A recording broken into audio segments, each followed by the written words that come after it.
ଗତ ଅଧ୍ୟାୟରେ ଆମେ ସପ୍ତମ ପାଠ ପଢି ଦେଇଛେ। ଆଜି ଅଷ୍ଟମ ପାଠ, ଶୀର୍ଷକ ତିରୁକୁରଲ ସୁକ୍ତି ସୌରଭମ। ଆଚ୍ଛା, ଚେନ୍ନାଇ ନଗର ସେ ସମୁଦ୍ର ତଟ।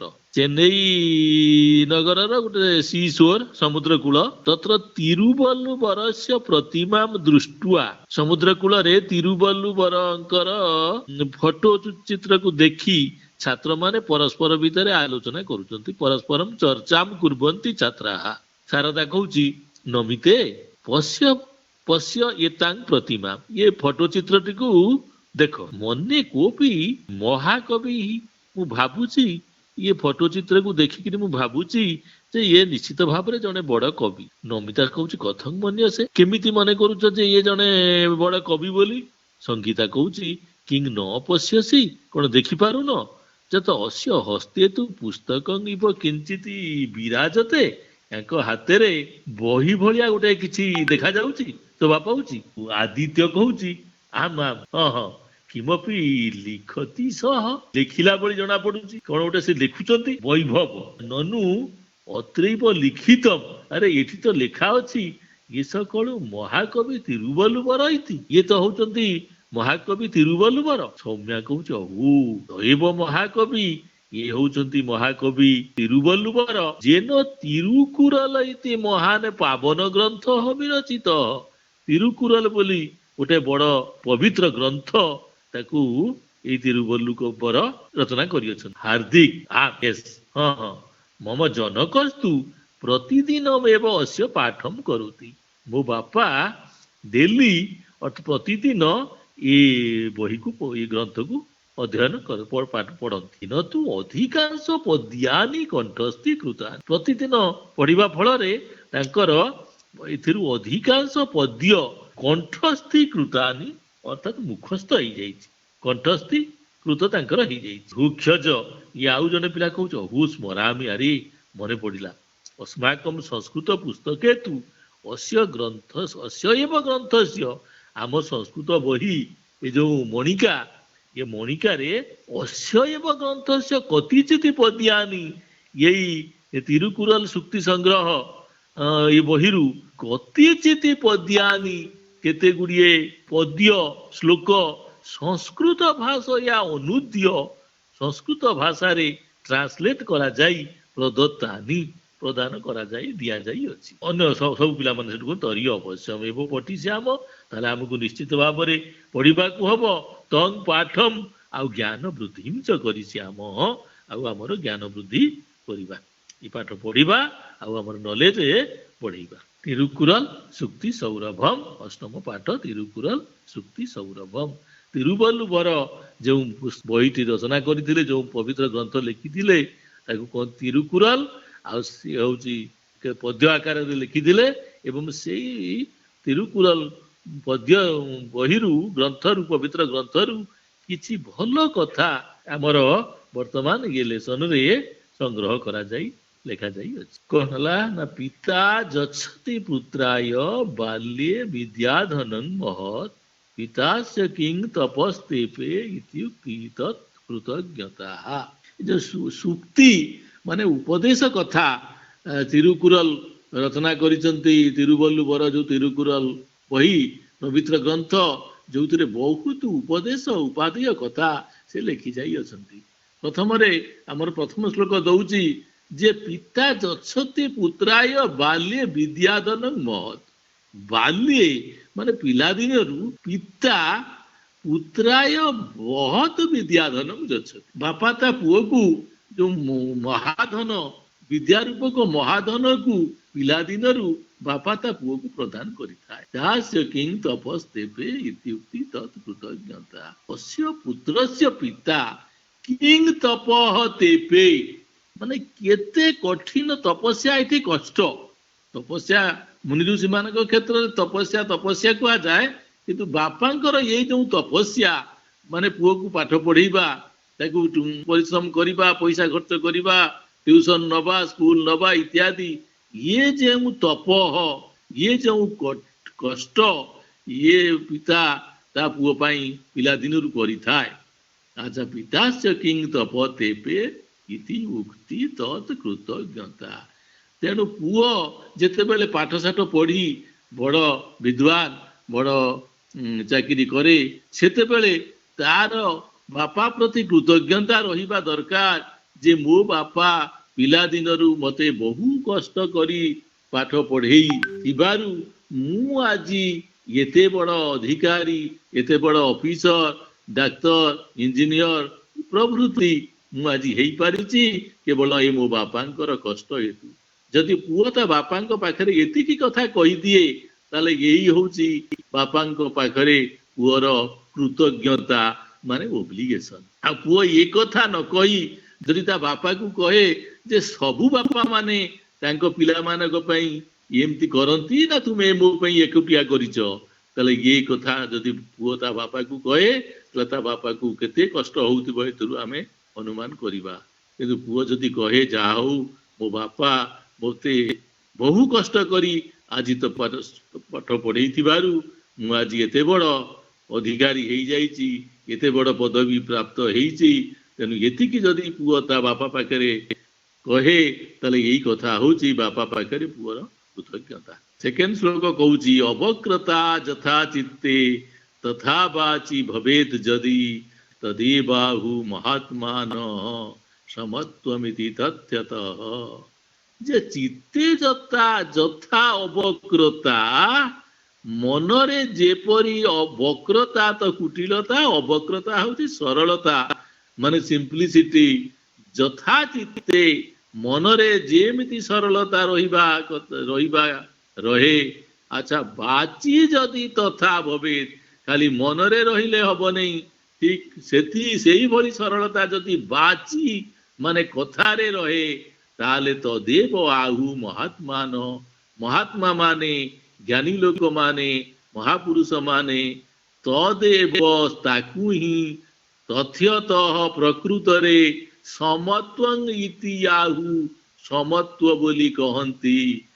ଚିତ୍ତେ ଯଥା ଅବକ୍ରତା ବାଚି ଯଦି ତଥା ଭବେ ମନରେ ଯେପରି ସରଳତା କଥାରେ ଯଦି ସେହିପରି ସରଳତା ରହେ ତାହେଲେ ସେ ତାହାକୁ ମହାତ୍ମା ମାନେ ବିଦ୍ୱାନ ମାନେ ଜ୍ଞାନୀ ଲୋକମାନେ ସମତ୍ୱ ବୋଲି କହିଥାନ୍ତି। ତୃତୀୟ ଶ୍ଲୋକ କହୁଛି ତ୍ୟକ୍ତ୍ୱା ଧର୍ମ ପ୍ରଦାନ ବାଚଂ ପରୁଷାଂ ଯୁଭ୍ୟୁଦେରୟେତ୍ ପରିତ୍ୟଜ୍ୟ ଫଲଂ ପକ୍ୱଂ ଭୁଙ୍କ୍ତେ ପକ୍ୱଂ ବିମୂଢ଼ ଦେହେ। ଯେ ଯହ ଧର୍ମ ପ୍ରଦାନ ବାଚಂ ତ୍ୟକ୍ତ୍ୱା ଯହ ମାନେ ଯୋଉ ଲୋକ ଧର୍ମ ପ୍ରଦାନ ବାଚମ ତ୍ୟକ୍ତ୍ୱା ଧର୍ମପ୍ରଦ ଅର୍ଥାତ୍ ମିଠା କଥା ଉଚିତ କଥା ନ୍ୟାୟସଙ୍ଗତ କଥାକୁ ପରିତ୍ୟାଗ କରି ପରୁଷାଂ ବାଚଂ ଅଭ୍ୟୁଦୀରୟେତ୍ ଜଣେ ସୁଇଟ ୱାର୍ଡ ଧର୍ମପ୍ରଦା କଥା ମାନେ ସୁଇଟ ୱାର୍ଡ ଆମେ ଯାହାକୁ କହୁଛେ ପ୍ରିୟ କଥା କହୁଛେ ସେଭଳି କଥାକୁ ତ୍ୟକ୍ତ୍ୱା ମାନେ ପରିତ୍ୟାଗ କରି ଯହ ଯୋଉ ଲୋକ ପରୁଷାଂ ବାଚଂ ଅଭ୍ୟୁଦୀରୟେତ୍ ପରୁଷା ମାନେ ହାର୍ଡ ବା ରୁକ୍ଷ କଥା କହେ ତାକୁ ବିମୂଢ଼ ଦିହି ବୋଲି କୁହାଯାଏ। ସେଭଳି ପିଲାକୁ ବା ସେଭଳି ବ୍ୟକ୍ତିକୁ ବା ସେଭଳି ଲୋକକୁ ମୂର୍ଖ ବୋଲି ଅସମ୍ବୋଧନ କରାଯାଏ। ସେ ବିମୂଢ଼ କଣ କରେ ନା ପକ୍ୱଂ ଫଲଂ ପରିତ୍ୟଜ୍ୟ ଅପକ୍ୱଂ ଫଲଂ ଭୁଙ୍କ୍ତେ ମାନେ ପାଚିଲା ଫଳକୁ ପରିତ୍ୟାଗ କରି ଅପକ୍ୱଂ ଫଲଂ ଭୁଙ୍କ୍ତେ କଞ୍ଚା ଫଳକୁ ଖାଏ।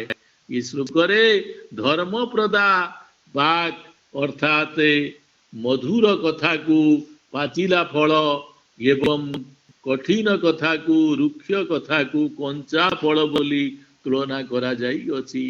ତେଣୁ ଯେଉଁ ଲୋକ ଧର୍ମପ୍ରଦା ବାଚକୁ ପରିତ୍ୟାଗ କରି କଠୋର କଥା କଠିନ କଥା ହାର୍ଡ ୱାର୍ଡ ୟୁଜ କରେ ସେ ଲୋକ କଣ କରେ ନା ପରିତ୍ୟଜ୍ୟ ଫଲଂ ପକ୍ୱଂ ପକ୍ୱଂ ଫଲଂ ପରିତ୍ୟଜ୍ୟ ପାଚିଲା ଫଳକୁ ପରିତ୍ୟାଗ କରି କଞ୍ଚା ଫଳକୁ ଖାଇଥାଏ।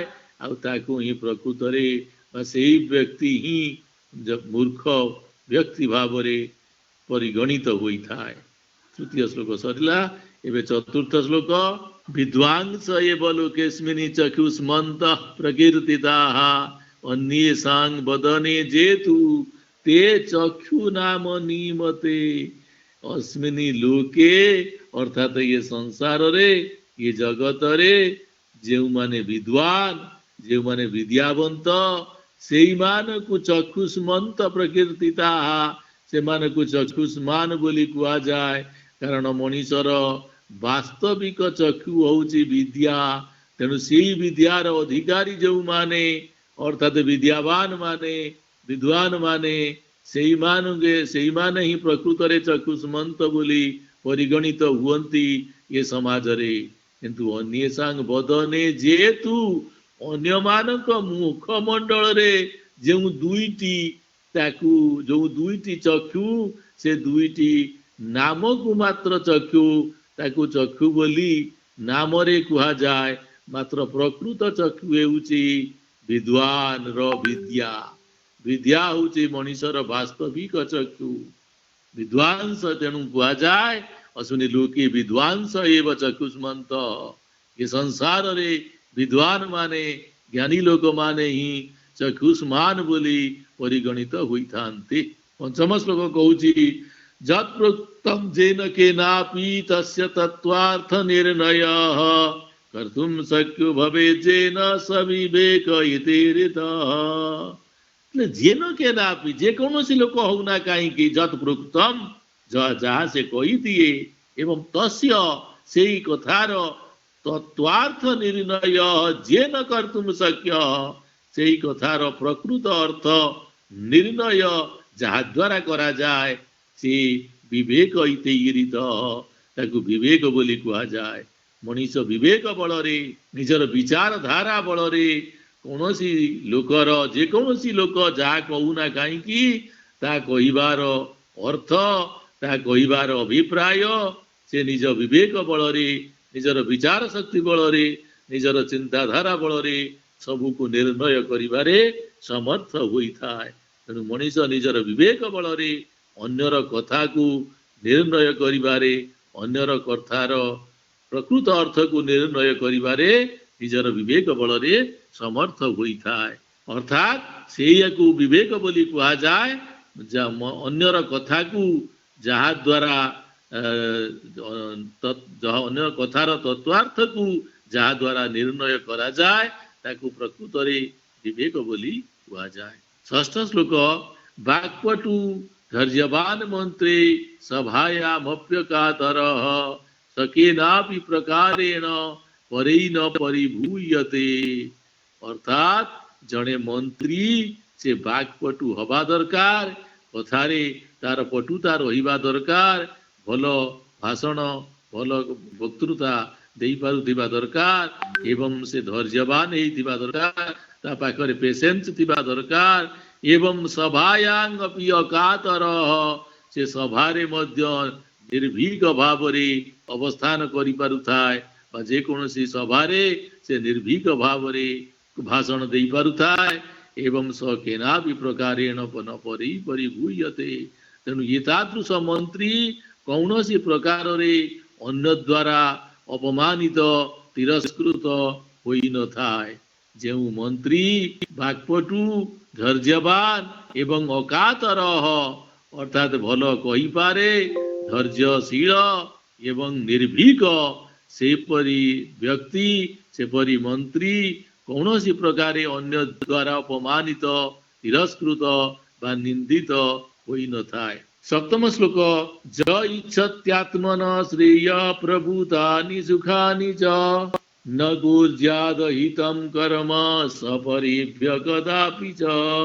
अच्छा जह जन जेउ लोक आत्मन श्रेय इच्छति निजर श्रेय माने मंगल बा कल्याण इच्छा करे चाहे आचा प्रभूतानि सुखानि च प्रचुर सुखरे रहिबा पाई चाहे निजर मंगल कामना करे मंगल चाहे सेई लोक परेभ्य कहले अन्यर कदापि केबे हेले अहितम कर्म न कुर्यात् अहित कर्म अमंगल कार्य करिबा उचित नुहे बा करि न थाए जेउ लोक निजर मंगल इच्छा करे निजे सुख शांति रे ରହିବା ପାଇଁ ଇଚ୍ଛା ପ୍ରକାଶ କରେ ସେ ଲୋକ କେବେ ହେଲେ ଅନ୍ୟର ଅମଙ୍ଗଳ ଚିନ୍ତା କରିବା ଉଚିତ ନୁହେଁ।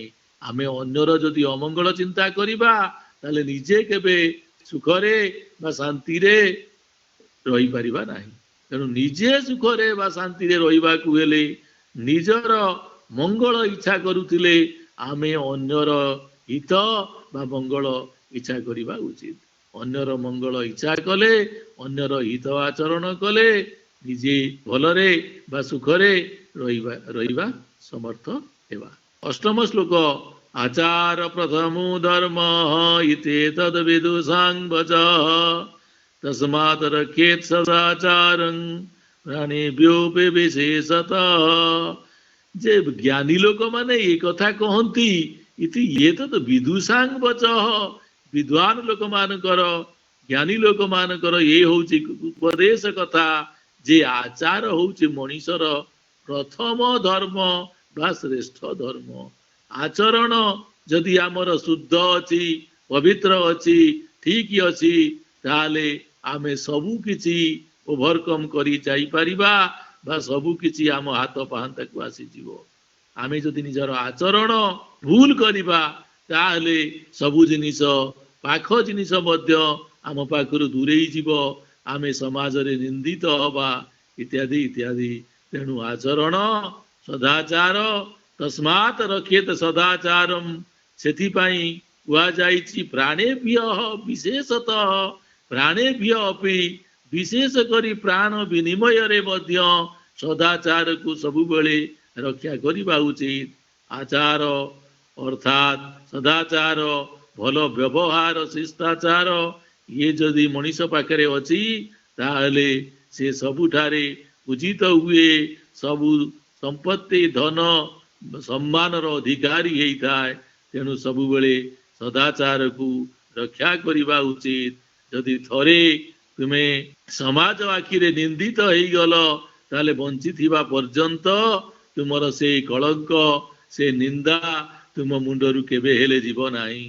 ତେଣୁ ଥରେ ଯଦି ତୁମର ଆଚାର, ତୁମର ବ୍ୟବହାର, ତୁମର ଚରିତ୍ର ଥରେ ଯଦି ନଷ୍ଟ ହେଇଯାଇଛି ଶେଷ ପର୍ଯ୍ୟନ୍ତ ମଧ୍ୟ ତୁମ ମୁଣ୍ଡରୁ ସେ କଳଙ୍କ କେବେ ହେଲେ ଯିବ ନାହିଁ। ତେଣୁ ଜ୍ଞାନୀ ଲୋକମାନେ ପ୍ରାଣ ବିନିମୟରେ ନିଜର ସଦାଚାରକୁ ରକ୍ଷା କରିଥାନ୍ତି। ତେଣୁ ପ୍ରାଣେଭ୍ୟଃ ଅପି ସଦାଚାରମ୍ ସର୍ବଦା ରକ୍ଷେତ୍, ପ୍ରାଣ ବିନିମୟରେ ସବୁବେଳେ ସଦାଚାରକୁ ରକ୍ଷା କରିବା ଉଚିତ। ଆଚ୍ଛା, ପ୍ରଶ୍ନାନାଂ ଉତ୍ତରମ୍ ଏକ ପଦେନ ଲିଖତ। ପିତା ପୁତ୍ରାୟ ବାଲ୍ये କିଂ ଯଚ୍ଛତି? ଆଚ୍ଛା, ବିଦ୍ୟାଧନମ୍ ଯଚ୍ଛତି। ବାଲ୍ये କିଂ ଜାଗାରେ ବିଦ୍ୟାଧନମ୍। ମୂଢ଼ମତି କୀଦୃଶୀଂ ବାଚଂ ପରିତ୍ୟଜତି? ମୂଢ଼ମତି ଧର୍ମ ପ୍ରଦାନ ବାଚଂ ପରିତ୍ୟଜତି। ଧର୍ମ ପ୍ରଦାନ अस्मिन् लोके के एव चक्षुष्मन्तः विद्वांसः एक पदेन। नरः केन गुणेन कस्यापि कथनस्य तत्त्वार्थ निर्णयं कर्तुं शक्नोति विवेक गुणेन। प्राणेभ्यः अपि किं रक्षणीयं? प्राणेभ्यः अपि सदाचारं रक्षणीयं। सदाचारम् आत्मनः श्रेयः इच्छन् नरः कीदृशं कर्म न कुर्यात्। आत्मनः श्रेयः इच्छन् नरः अहितं कर्म न कुर्यात्। अच्छा, वाची किं भवेत्? वाची अपक्रता भवेत्। पाठे वाची पटु इति स्थाने किं पदं प्रयुक्तं? वाक्पटुः इति पदं प्रयुक्तम्। अधोलिखित प्रश्नानां उत्तराणि पूर्णवाक्येन पुत्रः पितरं प्रति किं अनुभवेत्? पुत्रः पितरं प्रति कृतज्ञतां अनुभवेत्। आत्मनः हितं इच्छन् नरः किं कुर्यात्? आत्मनः हितं इच्छन् नरः परेभ्यः अहितं कर्म न कुर्यात्।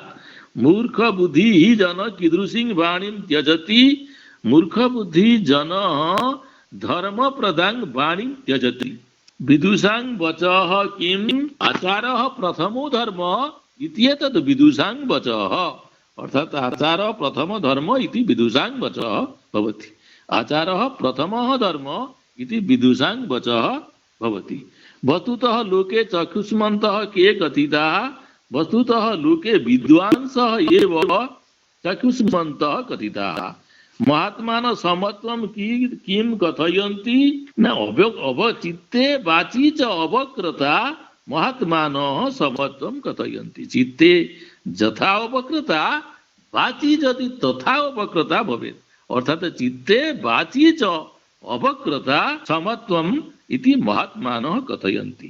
विवेकी जनः कस्य तत्वार्थ निर्णयं कर्तुं शक्नोति। विवेकी जनः कस्यापि कथनस्य केनापि जत प्रोक्तम केनापि जत प्रोक्तम तस्य तत्वार्थ निर्णय, अर्थात अन्यस्य कथनस्य तत्वार्थ निर्णयं कर्तुं शक्नोति विवेकी जनः। कीदृशः नर परैः न तिरस्क्रियते। जे वाक्पटु धैर्यवान अकातरः जन परैः न तिरस्क्रियते। वाक्पटु धैर्यवान अकातरः जन परैः न तिरस्क्रियते। 3 नंबर विमूढति प्रश्न निर्माणं कुरुत। विमूढति पक्वं फलं परित्यज्य अपक्वं फलं भुक्ते। एटी आसला कः पक्वं फलं परित्यज्य अपक्वं फलं भुक्ते। विद्वांसे संसारे विद्वांसः ज्ञान चक्षुभिः नेत्रवन्तः कथ्यन्ते। संसारे विद्वांसः कई नेत्रवन्तः कथ्यन्ते। अच्छा, जनकेन सुताय शैशवे विद्याधनं दीयते कदा विद्याधनं दीयते तत्वार्थस्य निर्णय विवेकेन कर्तुं शक्यते। तत्वार्थस्य निर्णयः केन कर्तुं शक्यते। साधूनां चित्ते वाची च सरलता भवति, केषां चित्ते वाची च सरलता भवति। धैर्यवान लोके परिभवं न प्राप्नोति, कः लोके परिभवं न प्राप्नोति। आत्मकल्याणम् इच्छन् नरः परेषाम् अनिष्टं न कुर्यात्, किं इच्छन् नरः परेषाम् अनिष्टं न कुर्यात्। यथा निर्देशम् उत्तरतः भुङ्क्ते इति क्रियापदस्य किं कर्तृपदं प्रयुक्तम्। अच्छा, भुङ्क्ते इति क्रियापदस्य किं कर्तृपदं प्रयुक्तम्। अपक्वं फलं भुङ्क्ते। भुङ्क्ते इति क्रियापदस्य कर्तृपदं भुङ्क्ते अपक्वं विमूढधिः। क्रियापदस्य कर्तृपदं विमूढति। परुषां इति विशेषणस्य किं विशेष्य पदं परुषां वाचं। विशेष्य पदं वाचं। अवक्रता तथा चित्ते तथा वाची भवेत् यदि अस्मिन् वाक्ये किं क्रियापदम् अस्मिन् वाक्ये भवेत् इति क्रियापदं ज इच्छत्यात्मनः श्रेय प्रभूतानि सुखानि च इत्यस्मिन् वाक्ये कल्याणम् इति पदस्य किं पर्याय पद प्रयुक्तम्। कल्याणम् इति पदस्य श्रेयः इति पर्याय पदं प्रयुक्तम्। अल्पानि इति पदस्य किं विलोम पदम्। अल्पानि इति पदस्य विलोम पदम् अस्ति प्रभूतानि। अधोलिखितानां शब्दानां पुरतः उचितं विलोम पदं। कृतज्ञता विलोम पदं कृतघ्नता। पक्व विलोम हला अपक्व। परुषा कोमला। विमूढधिः शुद्धिः। आलस्यम् उद्योगः। कातरः अकातरः। अच्छा, 6 नंबर अधोलिखितानां शब्दानां त्रयः समानार्थकाः शब्दाः शब्द मंजूषाया चित्वा लिखत। अच्छा, या भितर समानार्थक शब्द आम लिखा चित्तंग देछि एक करे चित्तम। चित्तंगर समानार्थक शब्द हला एक रे मन मन 2 रे मानसम 3 रे चेत। मुखम र पर्यायवाचक शब्द हला एक रे बदनम 2 रे आननम 3 रे वक्त्रम। अच्छा, मुखम परे प्रभूतम र 3टा वार्ड होची प्रभूतम होची भूरी विपुलम भूरी विपुलम बहु। प्रभूतम परे चक्षुर पर्यायवाचक शब्द हला चक्षुर होचे लोचनम। चक्षुर आसिला नयनम। चक्षुर आसिला नेत्रम। अच्छा, चक्षु परे सभा संसद। फास्ट आसिला संसद। संसद परे समिति। समिति परे परिषद। सभा श्रेय। श्रेयर 3टा शब्द आसीगला। से श्रेय कहला शुभम। एक रे शुभम 2 रे कल्याणम 3 रे शिवम। 6 नंबर 7 नंबर आसिला पाठात विचित्वा समुचित विशेषण पदै रिक्त स्थानानि पूरयत। डैश डैश डैश मंत्री एटा हला वाक्पटु धैर्यवान अकातरः मंत्री परिन परिभूयते।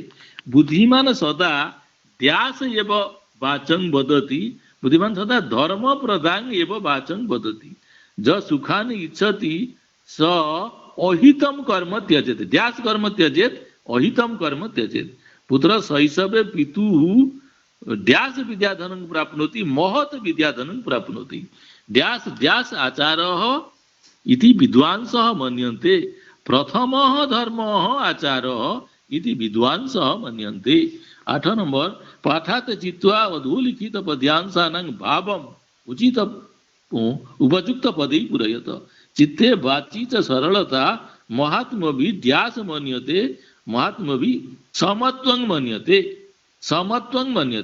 पिता पुत्राय विद्या दानार्थं महत् कष्टं सहते पुत्रेण अस्य अनुभूतिः एव कृतज्ञता कथ्यते ड्यास एव धर्म प्रदान वाचं त्यक्त्वा ड्यास वाचं वदति अच्छा विमूढधीः एव धर्म प्रदान वाचं त्यक्त्वा पौरुषां वाचं वदति अस्मिन् संसारे केवलं विद्वांसः एव चक्षुष्मन्तः मन्तव्या ड्यास एव ड्यास मन्तव्या विद्वांसः एव चक्षुष्मन्तः मन्तव्या प्रत्येकं कथनस्य तत्त्वार्थ निर्णयः येन क्रियते सः ड्यास अस्ति सः विवेकः अस्ति जः मंत्री परामर्शदाता तु वाक्पटु धैर्यवान अकातरः भवति तीनटा देछि एक रे वाक्पटु दुई रे धैर्यवान तीन रे अकातरः भवति स अन्यै कदापि न तिरस्क्रियते पाठात् चित्वा अधोलिखितानां श्लोकानां अन्वयम् उचित पदक्रमेण पूरयत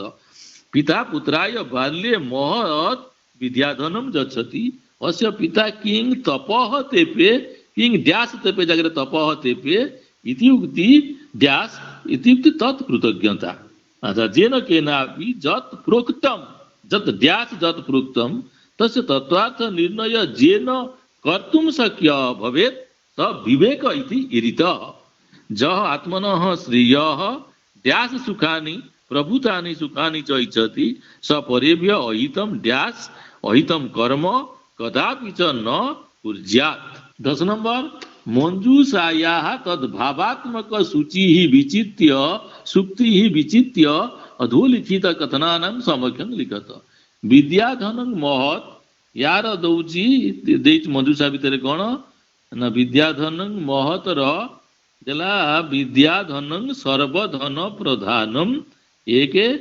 विद्याधनं श्रेष्ठम तन्मूलमितरत धनम ये दीटा गला फास्ट आचार प्रथमो धर्म दीटा रहिला कोण ना एक रे आचारेण तु संयुक्त संपूर्ण फल भाग भवेत लास्ट दउची आचार प्रभवो धर्म संतश्चाचार लक्षणा थार आसिला गरे चित्ते वाची च अवक्रता एव समत्वम यार होची मनसी एकं वचसी एकं कर्मणि एकं महात्मनां तापर संभो मनांसी जानता अच्छा दीदीटा आइगला 11 नंबर अधस्तात् समास विग्रह दीयन्ते तेषां समस्त पदानि पाठाधारेण दीयन्ता विग्रह दोची तत्वार्थस्य निर्णय तार एक पदरे हब समस्त पद होची तत्वार्थ निर्णय वाची पटुः वाक्पटुः धर्मं प्रददाति इति तां धर्म प्रदां न कातरः अकातरः न हितं